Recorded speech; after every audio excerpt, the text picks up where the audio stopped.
herekana nyemvugo n'ibyo twabashije kwandika. Ubona ko mu bahanga bwa gihanga akora umushinga wo kubaka u Rwanda mu byo yabonye bizamufasha kuwugeraho cyangwa kuba urwo Rwanda rwakandira ibihe birebire ni inzira y'umuganura. Ubwo rero ni kera ikintu kimaze imyaka igihumbi. Iyo tujya kukisobanura yaba nge yaba ambasada nk'umubyeyi mukuru turi kumwe mu kiganiro ndetse n'umubyeyi Clotilde, twese buriya turigengesera ndingengesera ku myaka yanjye, ariko nabo imbere ya gihanga n'abana. Ubwo umuntu wese iyo turi kuvuga bino bintu, impamvu mbivuga n'abakurikiye ikiganiro, ni ibintu biba bikomeye cyane kuko iki gihugu ni umurage twarazwe n'abakivunikiye mu ruhererekane rw'abantu.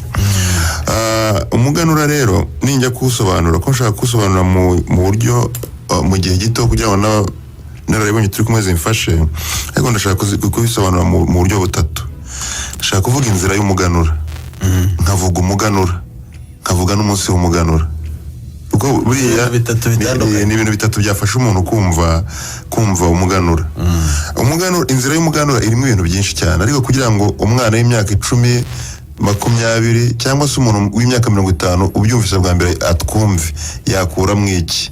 So mu buhanga bw'abakurambere bacu mu ruherekane rw'ibihe basanze ari byiza ko bagira inzira y'ubukungu itangirana no kwezi kwa 8 ikazarangirana no kwezi kwa 8.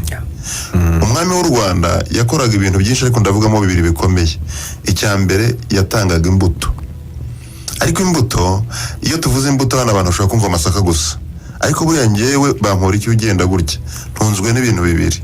Ntunzwe n'ibyo ngaburira umubiri, ariko ntunzwe n'ibyo ngaburira ubwonko cyangwa roho cyangwa ubwenge. Arigiye kubitandukanya bigorana. Nuvuga ngo ideology, ngewe uhuye nanjye naba ndi mu Rwanda cyangwa mu mahanga, ukareba ibingize mu ntekerezo zanjye, wasanga umukuru w'u Rwanda ibyo yatugaburiye mu ntekerezo ze, akatubwira igihugu tugitware gutya, twitware gutya, indangagaciro zacu, umuco wacu, ubupfura bwacu, biriya byose ubona bishingiye kuko umuntu akwiye kuba ameze mu migirire ye.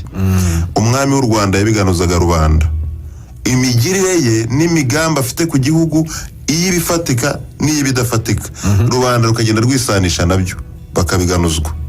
Ariko noneho agatanga n'imbuto ifatika yo kujya kubiba, ndetse iyo mbuto, izo mbuto zombi, yaba iy'intekerezo yaba initunga umubiri, akaziherekeresha umutongero uvuga ngo umunyarwanda ntarya imbuto, imbuto niyo kubiba.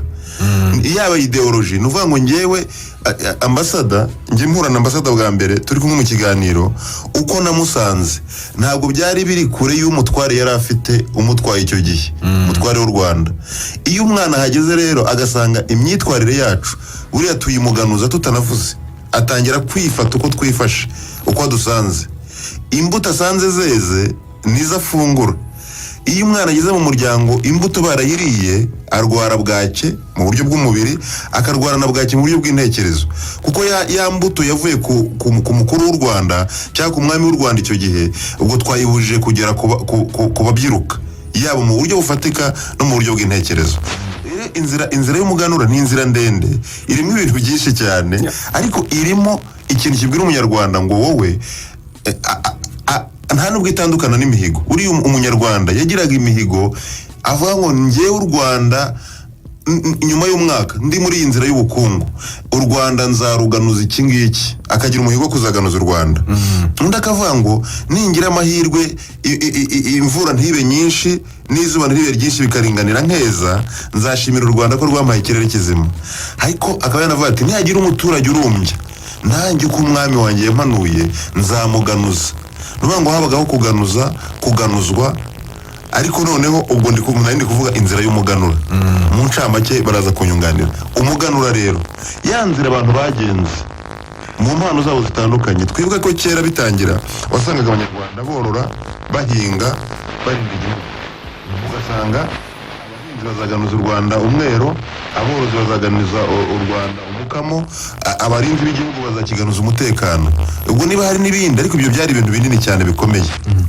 Uyu munsi ugiye kubihuza n'ibya kera, twabona ibyo twaganura byinshi, twabona ibyo twaganuza byinshi bitewe n'aho igihugu kigeze n'aho tuvana ubukungu.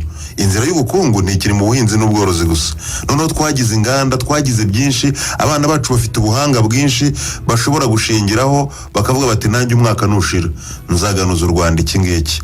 Ubwo rero umuganura ni ukwishimira ibyagezeho. Ni nko kuvuga ngo dukwiye kugira umunsi tuvuga ngo abanyarwanda bashobora guhitamo ko ubumwe ko uyu munsi dufite umwe, ariko mu mahitamo y'abanyarwanda ushobora no kurenga umwe, kuko kwishimira ibyagezweho burya ni ngombwa. Ni nko gushyiraho akitso ukavuga uti ariko reka nduhure uyu mubiri ubu nishimira ibyo wavunikiye, mbone gufata ingamba nshya zo kwinjira mu kindi cyerekezo. Ibi twita cercle budgetaire, kuvuga ngo budget iratangiye. Ubundi na kira kivuga ngo umunyarwanda ntarya imbuto, burya kirakomeye cyane. Iteka umukuru w'u Rwanda iyo ari kuduhanura cyane cyane mu mwiherero cyangwa mu mushyikirano, uzumva ukuntu mu bintu bimubangamira binamugora cyane, byanamugora cyane, ni ukumva umunyarwanda umuyobozi wafashe budget y'igihugu akayikoresha icyo bitagenewe. Buriya ni cy'abakurambere bacu bavugaga cyo kurya imbuto. Niba numvise neza, imbuto ishobora gusobanura ibintu byinshi, ariko ibikomeye ni bibiri. Ibikomeye ni bibiri. Hari imbuto tuzi ya yindi umuturage ajya guhinga, ajya ibigori akajya kubiba, hakaba n'iyo mbuto yindi wavuze yo mu ntekerezo. Yego. Ubwo ngira ngo abadukurikije mwabisobanukiye ko imbuto ubwo niba hari igihe bajya bavuga, ngira ngo abantu bajya bivuga mu bemera ngo abantu bazagaragarira ku mbuto zabo. Ubwo ndumva atari imbuto y'ubuhinzi bavugaga, n'imigirire. Erega niho amadini nubwo tuyabamo niho yagiye atugirira nabi. Babonaga ikintu cy'i Rwanda gifite icyo gisobanuye mu Rwanda bakakijyana mu kwemera, kandi abantu batazigera bahuriraho. Kuko nk'ubu niba twarageraga umunsi umwe w'umuganura umwe wonyine w'igihugu ukomeye, umukanya uvuza somusiyo na somusiyo, buri ukibivuga hari ababyumvisha hari n'abatubyumvisha. Kubera ko iminsi tugira mu Rwanda ukuyemo umuganura ni iminsi duhuriraho gusa kubera ko turi imfura, tugira ubupfura bwo kubana nk'abari muri leta y'ubumwe, ariko ni iminsi igisobanuro cyayo ngewe mba ndakizi kandi ari umunsi mukuru. So munyemere rero nkasoza igisobanuro cy'umuganura, noneho nkavuga umunsi w'umuganura. Nyine ni umunsi abantu bagennye, uzi ko tuvuga wa gatanu w'icyumweru cya mbere cyo kwa munani, tuvuga ngo tuzishimira ibyo twagezeho. Uriya abantu muri iki gihe kubera ubukoroni na repubulika nibo basigaranye gusa kuvuga ngo tuzarya ibishyimbo, tuzarya amasaka, ariko inzira y'umuganura iragenda imera nk'iyangiritse, n'impamvu yo kuganura n'uwo muganura nyirizina nawe umera nk'uburiyemo. Ariko ubu ngubu nta gisobanuro twabona.